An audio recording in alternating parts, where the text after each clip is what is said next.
Good morning, everyone. So I'm here today with Dawn, the Entre money coach, and she's going to give us a little bit of insight into how we can foolproof our studio finances after the crazy roller coaster of a summer season that we've just had. Hello, Dawn. Hello, how are you? I'm good, thank you. How are you? I'm doing great. Thank you so much. So a little bit of background. I found Dawn, I think it was on Instagram actually, wasn't it? I think, and followed her for a little while and loved all the amazing bits and pieces that she was putting up, and had two sessions with you, didn't I? To sort of see where all the holes were in my studio finances and just help make it a little bit more coronavirus proof, ready for a comeback in September. So she's going to hopefully give you some hints and tips today on how you could do the same. Thank you. Yes. So the number one thing about what you were saying about holes in the profit leaks, dance studios are famous for having leaking out holes because we are creatives and we're so generous to a fault, where we will give away too many classes, we'll discount shoes, we discount things to the point where all of a sudden all of our profit is gone. And it is not unusual at all to have things in your studio that are unfortunately losing money. And, I know that we're all doing this because we're passionate. We want to teach children. We have a love of dance, and we think that the arts belong to everybody. And that's true, but you should be able to eat and take a hot shower. So you can't do that. So you can't do that, of course, if all of your money is leaking out. And I find that a lot of times it leaks out with the people that you are working with the most. So you have students who are coming to see you 6-8 times a week. Those are the students that you've either discounted so much, or you're not charging enough for, your shoes, or you have studio gear and you give them a 20% discount on top of the discounts of tuition and this and that. And then the next thing you know, you're actually losing money on the students who are actually the most passionate and could be your best customers, so to speak. Mm-hmm. So a lot of times the recreational children who are taking one class a week tend to be the ones that are most profitable. And, we look at that, sounds a little odd. Well, they're only paying me, so much a month. But the fact is that we don't offer them as many, perks for coming as recreational students.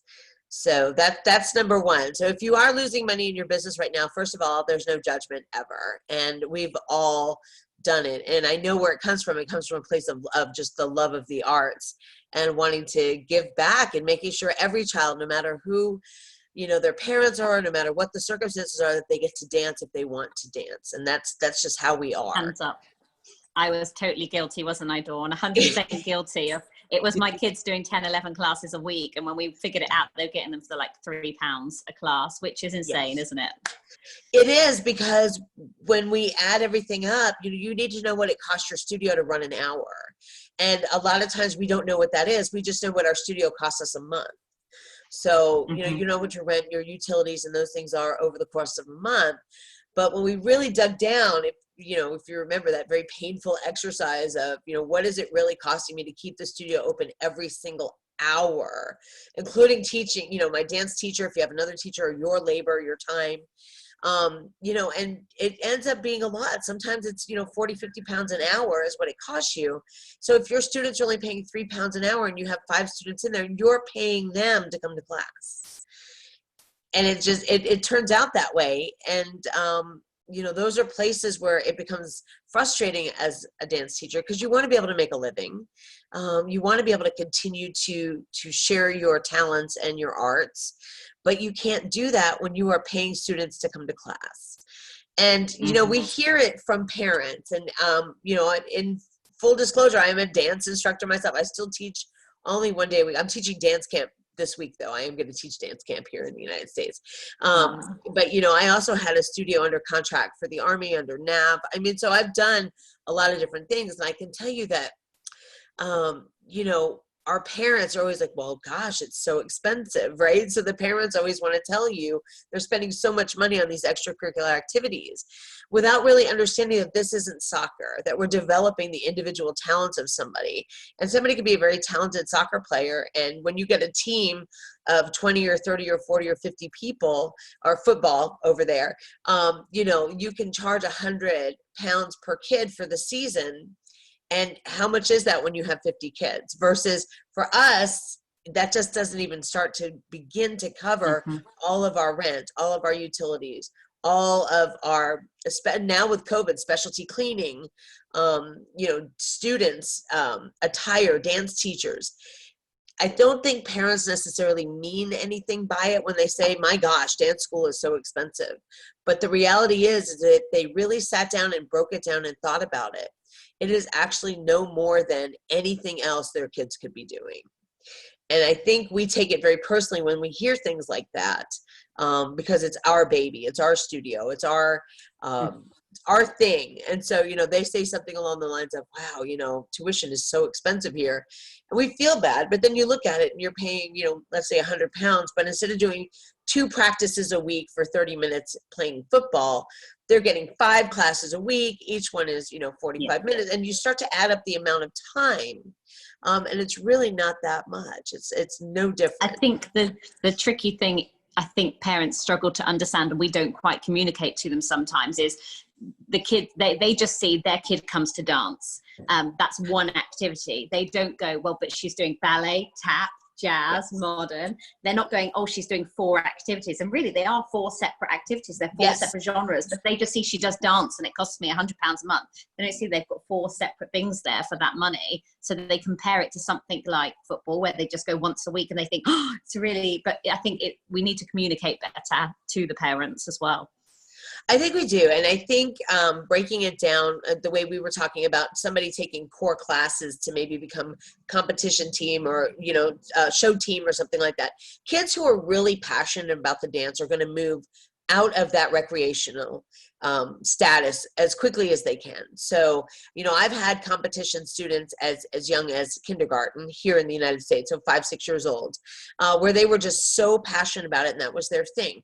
Now, 5 or 6 years old, we're not doing, 8 classes a week, right? We have to be realistic about what a 5-year-old can do. But they were in a show team, or they were in a competition team where we did appropriate choreography, appropriate lesson sizes and lengths, to allow them to be very successful going out there as performers, which is what we're training. And, when we have kids like that, we don't tell the parents, I'm sorry, this particular class, I believe you call it troop class, we called it competition class, whatever. It's like, no, we're teaching choreography. That is a completely different skill than teaching tendus. That's a very different skill than teaching, it's, where are they going to learn formation changes while moving? It's going to be in these classes over here. And I think, we expect that parents either have a dance background because they were raised in it and they understand, or they have no idea. And so we don't bother sharing. And I think that and to our fault, I guess, we should be maybe explaining what these are. Maybe a little handout that says ballet, this is what it is. Everybody thinks they know what ballet is, but when you tell them it's the foundation of all the dance genres, and then it teaches, body mechanics and certain things, then they go, oh, that's why they have to take ballet, even though they only compete in hip hop. So when we start to over explain that way, I think we definitely give them a lot more of an informed, reasoning for the prices that we charge. And when we are able to do that, people are much more willing to pay what we need to be paid in order to keep the studio open and functioning. Because if we're not paid that amount of money, how do we keep the doors open? Then nobody gets to. I mean, that's super duper interesting, because I'm quite passionate about sharing, what other things that children get from dance classes, other than the obvious, we teach them how to dance, and I did a whole thing last summer of #DanceClassesDo. And I think the more you share, especially on your social media, if you can do videos and stuff, so like explaining the value that they get. And I think actually lockdown has taught a lot of our parents how much our children get from dance classes, because they're like, whoa, when it's taken away from them in the form they usually know it, it really teaches them value. So now it's our job to keep that in their brains, remind them. Yes, absolutely. And I think that's amazing. Dance classes do. That's a fantastic approach to educating parents. I know that when we have, 3 and 4-year-olds in a class together, some can skip and some cannot. It's not until you break it down to a parent, it's like, no, they have to stand on one foot, and that one foot's got to hold all their weight, and they're hopping, and all of a sudden they're like, Oh, it never occurred to Mm-hmm. me that skipping had all of these elements to it. And that's why 3-year-olds like to do it on one foot and not the other sometimes or whatever. And it's very interesting because a lot of times they see that, at least in the very beginnings of dance, it's just kind of playtime. It's just fun. And they don't see it as, no, we're developing the dancer, we're developing the body mechanics and the, muscle memory and things. So I think that's Mm-hmm. amazing that you're already sharing all of that stuff. But if you're not sharing all of that stuff, that could be a reason people may be pushing back on your prices. Want to make sure that you are sharing so that they don't push back on what you really need to make. But, rule number one is we don't lose money. So you need to know what it costs you to be in business every single hour. And if anybody listening here doesn't know how to do that or doesn't know what that is, literally take and add everything together that it costs you for the month, divide it by the number of days that you're open in the month, and that'll be what you need to make each day. And then by the number of classes that you have, and a lot of dance studios were open 5 hours, right? 3 to 8. 3 to 9. We're not open these 8-10 hour days like you would be in a regular corporation. So you might think you know what you need to make a day, but when you really sit down and look at, oh, I'm only open from 3 to 8:30 on Thursday, that's 5.5 hours, not 8. So make sure you know Mm-hmm. what it's costing you every hour to be open so that you can look at your classes. I have a minimum class size rule. So I like to have a minimum number of students in class to let a class go. That is completely your discretion always. But if you don't have a minimum class size, or if you don't know what you're making, it could be costing you $22 to keep the studio open and you'll be making, 15, something like that. Then it's costing you money to be in business. I mean, on day, for those of you that have done my 7-day studio health check, we literally touch on it, and all we add up together in the day one of the health check is the teacher's wages and the hall hire, and that for me is shocking enough to go, whoa, I need that much just to cover that. But that doesn't include any of the other bits like music licenses, insurance, Yes. toilet paper. And that was the amazing thing that I did with Dawn. And if you want to dive, I mean, we only touch on the surface in the studio health check, but if you want to dive deeper and really know your numbers, Dawn is your lady. You need to get together with her, and she will put it all down onto paper for you. It is a shock, and I think lots of us as dance teachers hide away from it because we know it's going to be a scary number, but it needs to be done. Yeah, once we know what that number is, then from there we can put a plan in place. I think what I've run into a lot is people don't want to cut their classes. It's like they only have 3 kids who want to take, Jazz 4, but they love it and they're passionate about it, and they just, they don't want to disappoint the kids. The reality though is the studio health is so critically important, as you pointed out. Otherwise, nobody gets to dance. Nobody is going to get to have the opportunity to participate. And, there are things like combining classes, and you and I have talked about some specialty classes that you can do to increase just skill building in a specialized class where kids can come at different levels to work on skills. So there are lots of different ways that you can do this that can support these advanced students if you don't have enough of them in the beginning to support, a full class. So, yeah, those numbers, they can feel a little scary at first, but if you just don't address them, you will not be in business much longer. You're going to end up out of business. And a lot of studios close because they can't make the money.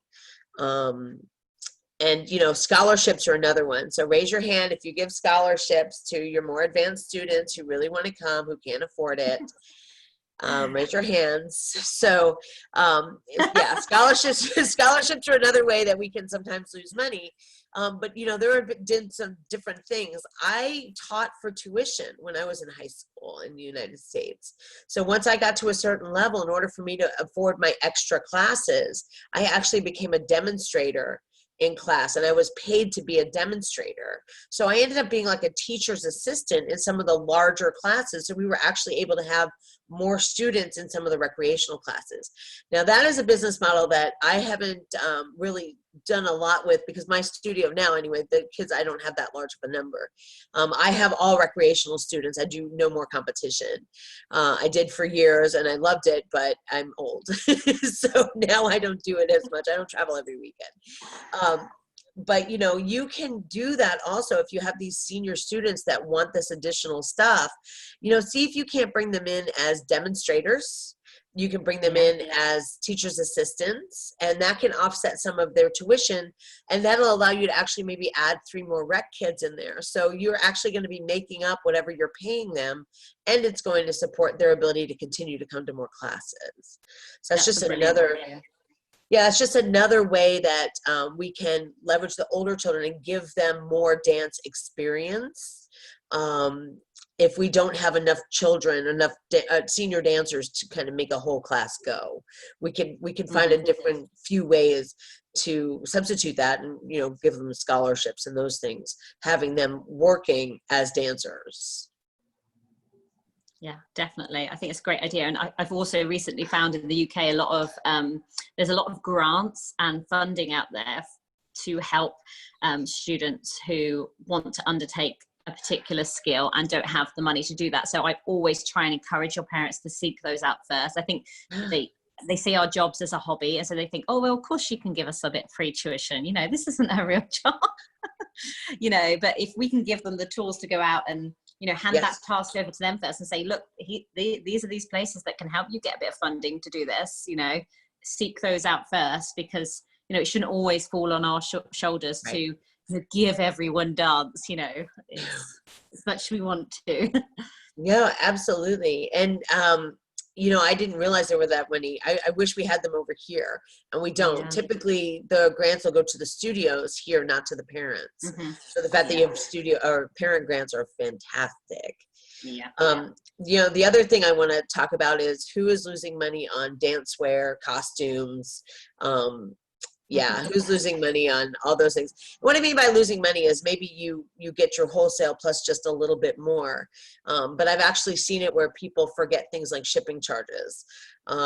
They don't have, you know, things with their names on them. So the studio I work with now, you wear a black leotard and it has the name of the studio embroidered on there. And so we require that for ballet class, they have pink tights, they have a black leotard. It could be either cap sleeve or you can wear, you know, a tank, but it has the name of the studio on it. It says the Bockwell, and it's embroidered. And that was started, you know, by the owner there. I'm not an owner, I'm an independent contractor. I have my own classes and things, but I don't actually own the building.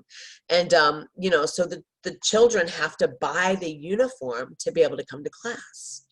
It has worked for different studios I've worked with when you get to a certain level. So let's say for recreation, it doesn't matter. But if you're going to come in as a competition student, you're going to be very serious about your craft. First of all, you shouldn't be wearing the same leotard 5 days in a row. If you come to the studio 5 days, not at all. It just doesn't work. So we would encourage them to have 2 or 3 uniforms, no different than you would have a Girl Scout uniform or a soccer uniform. And that's how we would place, you know, we would say, you have to have a uniform to do anything else. You know, here you need to have a uniform to come to class. And we would explain to them, you know, we need to be able to see their lines, we need to be able to see their thighs, whatever, to really explain why. And that those are true statements. We do need to be able to see them, or otherwise we can't make corrections. But, you know, we would charge for those uniforms. And the kids would buy 2 or 3 uniforms at the beginning of the year. And you can have them embroidered, or you can just have a good place to go and buy them. And if you have them embroidered, like I think it costs us $5 a leotard to have them embroidered, with your studio name on them, then you can actually charge up a little bit and sell those uniforms. So we would sell the uniforms, and they're probably about $35 a uniform. And I think the studio probably pays, I don't know, like $16 or $18 by the time we get everything done. So it's not a lot, but when a kid buys 2 or 3 uniforms throughout the year, and we have 10 kids doing that, that's an extra $450 to the studio. That kind of money can be siphoned off and put into an emergency fund, if you will, for things like COVID, which I hope never happens again. But your expenses for cleaning, your expenses for additional things you have to do to keep your kids safe, and hand sanitizer and things like that can be eaten up very, very quickly if you don't have these kind of little pots of money where you're making a little extra and having it set aside. And there's ways to do that outside of tuition, is to have these additional little lines of income that you should have. Like private lessons is one, you know, charging for uniforms is another one. and I'm not saying gouging, I'm just saying, making sure that the studio health is being protected, and not unreasonably. It is not unreasonable to, demand a kid has a uniform to come to dance class any more than it's unreasonable for them to have a uniform for soccer or for cheerleading or for swimming. Of course you have to have a uniform. So I don't Do you know know what I why really found is that. lots of our uniform is very generic, and so our parents will go online and just purchase it cheaper elsewhere. So I'm definitely going to protect myself. That's something I really took away from our conversation together. I'm going to protect myself by going and getting printed uniform, because why shouldn't we make the money? This is our business, and the tuition doesn't pay for when there's a hole in the roof and there's a leak. It doesn't cover those sorts of things. So it's these extra bits that help cover those. Right. And the whole uniform thing, again, you wouldn't show up to football club without a printed uniform. No. You just wouldn't. So it's okay to go and get, we had some different rules. So for your core classes for competition team, you wore a uniform. That was the rule, just like you would wear a uniform for football. But if you came to one of our additional skill building classes and things like that, you had free for all. You could wear whatever you wanted. So there was also some freedom and expression in what you were wearing, but not during certain types of, pedagogy. We needed to be able to see, we needed everyone to look the same. And so, there was some license there to be able to do those things, but a lot of us, we overlooked that. We let the parents just go and order whatever online, and it's not a recital uniform, let them order whatever. We are actually leaking money out that way, and we are losing, our ability to recover some of those lines of income that are, again, they're just not unreasonable. They're not unreasonable because everybody does it everywhere else except for dance. And dance, for some reason, we think it's okay to go to Discount Dance Supply or go to Amazon and not recover anything to our own studio. And the effort and time it takes for ordering in. I know it sounds crazy, but you've got to pay someone for that time, or, and why shouldn't you pay for, even if it's yourself, why shouldn't you pay yourself for that time of sitting down and placing orders every week? This is your job. Yes, absolutely. Yeah. If they don't have the equipment, they can't do the activity. I mean, I think it's the way that we see ourselves. And I think one of the reasons is because we see ourselves as artists, not as like athletes. I think we see ourselves as more, the arts are generous and the arts are for everyone. And I've heard this from other studio owners. I have heard this from other people. Well, I'm an artist. And we have this idea that we need to be starving artists. Who's heard that before, right? Oh, we shouldn't be making money doing what we love because we're artists, givers. And that's amazing until you can't make your car note, and all of a sudden you're taking the bus and walking everywhere because you were so giving. And there's nothing wrong with having an income goal as a studio, as a teacher, and backing into that goal and saying, what am I going to have to include or do this year to make the amount of money that I want to make? And a lot of times, we just hope to get the kids. I just hope to have 70 kids in my studio this year, or 200 kids or whatever. And we have these hopes. I'm just such an artist. I hope I have people following me. And we don't actually lay it out there. Like, no, when you take ballet, everybody does a tendu the same way. We are teaching skills and pedagogy and things that, if people really understood the foundations of everything that comes so that artistry can be built, I think we would feel a little bit better about, I'm just an artist, I should be starving. It's like, no, you have to be a technician as well. You should be paid for a technician, just like everybody else who's teaching kids skills. And that, I think is, for us anyway, I think it's just a mindset change for the industry. Definitely. I think a lot of us have this guilt of, charging for something we love to do. I think, and especially because it involves children as well, I think that's what makes it the hardest. We don't want to see the kids miss out. And it took me ages to get over the whole, well, if they haven't paid, they don't come in. My friend used to say to me, if they haven't paid, they don't come in. And I was like, no, because then the child misses out. And she's like, but that is not your fault. That's that parent's fault. That's not your guilt. And it is a complete mindset change, isn't it? It's all about how you think about things, and it does take a bit of practice, I think. It does. So my big guilty story is I placed costume order one of my first years in business without deposits. So I got stuck with a couple of really adorable recital costumes that I couldn't wear. that just they hadn't gotten paid for. The parents just, and I ordered them anyway because I just expected that they would pay for the costumes when they got there. And all of a sudden those kids mysteriously disappeared from class and they weren't coming anymore. And so the next thing you know, what's the return policy on, costumes? It's not very generous. Yeah. So, I ended up with some really cute costumes that I ended up actually donating as play things to other kids. I couldn't even resell them. So yeah, I mean, we have to become much more mindful about this is a business. It's a business where we are blessed to be able to do what we love and to work with kids all the time. And we are lucky that we were given the talent to be able to make it as a dancer. And as a dance teacher. But yes, this is a business first and foremost. And if you don't want to run the business, that's fine. You should teach for someone else. If you're not comfortable doing the business side of business, you can still do your craft. You can still do what you love, but you should be doing it under somebody else's business, because otherwise, ultimately, things happen like this. You get upset and bitter. You start to really dislike the parents. Anytime they complain, you start to feel resentful. Like, you're complaining, I couldn't pay my light bill. You're complaining, I couldn't get my oil changed in my car for the last 6 months, those kinds of things.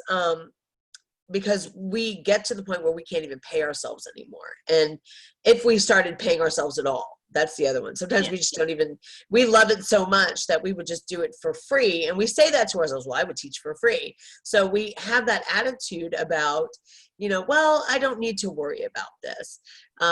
And, if that's not something that's in your zone of genius, that's okay. You can learn. But if it's something that you don't want to have to deal with, don't open your own studio. Go work for someone else. Go charge per hour what your value is. Explain to them what you are going to work for. But don't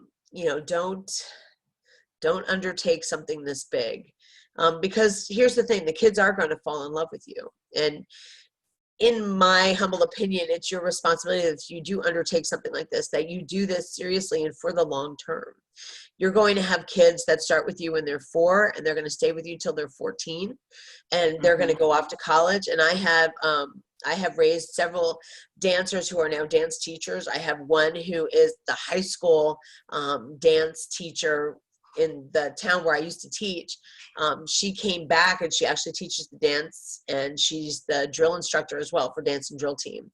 I started with her when she was about 7, and now she's, so I worked with her forever and ever and ever, and we're still friends on Facebook. But, when you have that kind of impact, to be open for 2 or 3 years and then to get just, close and to be bitter about it, it doesn't serve anyone. And so the first thing you have to do in this is a calling. Being a dancer is a calling, is, to make sure that you're in a place where not only can you serve, but you have the understanding that you are serving in the long term when you undertake opening a studio, because these kids are going to fall in love with you. They just do. You are their teacher. You are their dance educator. Whatever classes they end up with, they go to your school. Kids, latch onto a dance school, and they're there typically for their entire educational career if they stay. So I just find that very important that we get these mindsets right. And I appreciate, giving me the opportunity to talk a little bit about some of these big profit leaks, because I don't want to see studios going under. So many talented people, they do end up going out of business, and it's not because they're not talented and amazing, or because they're, bad business people. They don't pay attention typically to the business side of business. They think it's all going to work out because the parents are going to all pay on time. And they don't. They don't. No, they don't.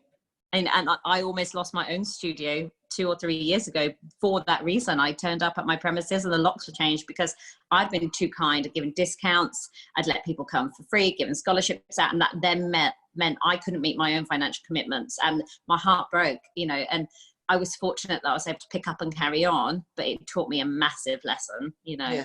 It could have been a very different story. Yes, yes. And you serve a lot of children. So Yeah. had that been your story, a lot of people in your community would not have had this opportunity to continue dancing. And I think if we undertake it with that responsibility, that we must be good business people because we are serving a larger community of people, that might be something that we can think about or look at the next time we decide, no, don't worry about it. We say that a lot. No, don't worry about it. Take it, get it next month. You can pay those next month. I think we need to be a little bit more, no, we need to take care of this today, or I'll put it on your next bill, but it won't be next month or something like that. So absolutely. It's a whole change of mindset, isn't it? It really is. And I find that sometimes because we're artists, people get wrinkles about that. They get a little offended when I say you need to get paid, you need to pay yourself, you need to make money teaching, and that does wrinkle people a little bit. They do get a little offended sometimes, but the fact is it is our responsibility, if we're going to open a studio and serve and to be willing to do the things we have to do, to meet our own obligations. Like you said, you have to pay your rent, you have to pay your water. And if that takes multiple lines of business, whether it's teaching private lessons or charging for uniforms, or having drop-in days, open houses. I actually have a few studios that I know of that do birthday parties. They do dance parties. And the birthday girl is usually a student at the studio or a couple of her friends. And then people who are not dance studio students will come to this party and they'll do a hip hop class or something. So there are lots of different ways that you can make additional money with different lines of business. And you just need to be open-minded to what your parents want, but also what you're willing to offer to make sure you can keep the doors open. I used to have what we call in the UK like a stay and play session. So it's for under fives. They come, you put a load of toys out, we make them coffee, and they used to just come and play with the toys. And then, it became so popular, and many of the mums then signed their kids up for classes. I mean, it was something that's nothing to do with dance. It was just a play session, but it got our name out there and got us known, and they invited them into the studio. It was a really good, start. It didn't make thousands, but it was a great way to feed into the school, and the mums really loved it, and people found us who might not necessarily have found us otherwise. Right. Yes. That is amazing. That is amazing, because it wasn't a mom and me. The parents didn't have to feel obligated. It was just a drop-in, right? Yeah, you'd come, let your kid play with the toys. We'll make you a nice cup of coffee, and you can have half an hour's peace while they trash our studio. I love that. Oh, I love that. I honestly have never heard anything like that.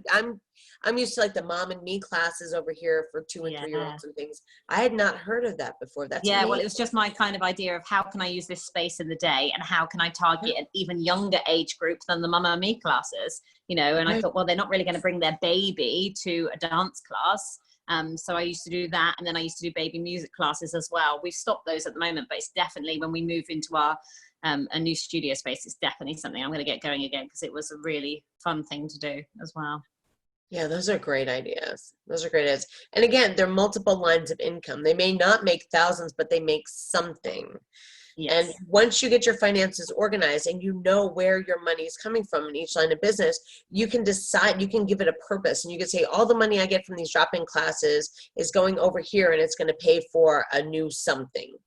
Whatever it is, or all this money over here is going to pay for that. You can segregate your money out and give it a purpose. And when you do that, all of a sudden, it doesn't feel so bad to be charging money, because you have a to-do list of things you need money for.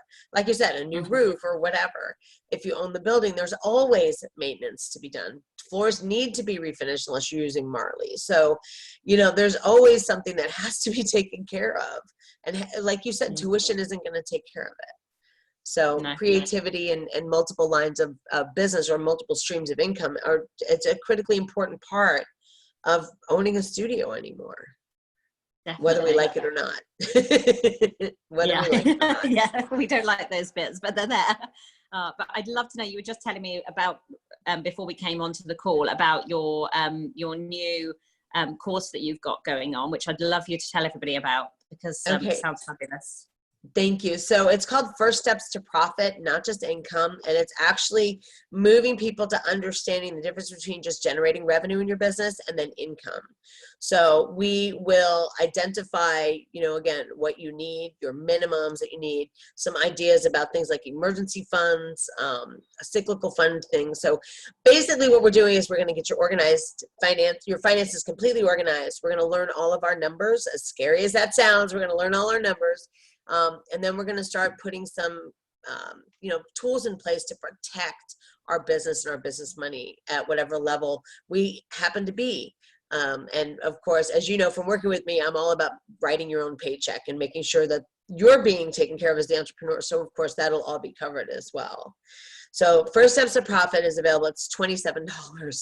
So it's almost a $300 course, but I made it $27 and I designed it for creatives specifically because I really don't want to see creatives losing money anymore. You have such a talent and a gift to give to the world. And I understand the business side of business isn't always, in our zone of genius. But, I'd love to see more and more studios have more financial confidence, especially in the beginning, so that they're making those right decisions to grow and make their studios into their vision.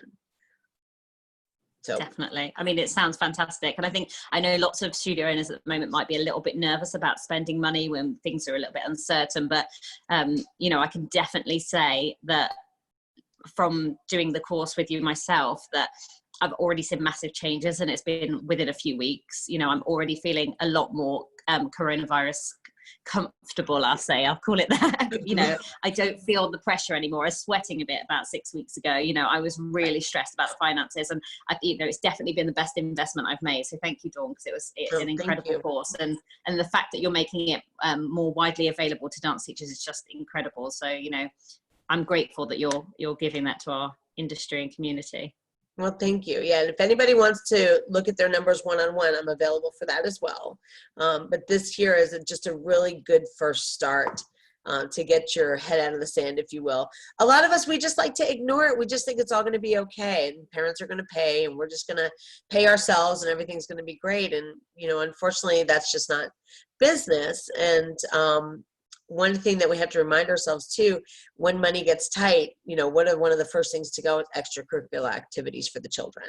So having a mind that I need to protect my business and make sure that I'm okay, that if it goes down or something happens, I'm not going to be suffering and my studio doesn't suffer. You did a very, very good job of that by the way that you structured, people paying over 1 year. And putting them on payment plans, which is really, really amazing. But not everybody, I think, knows how to do that. No.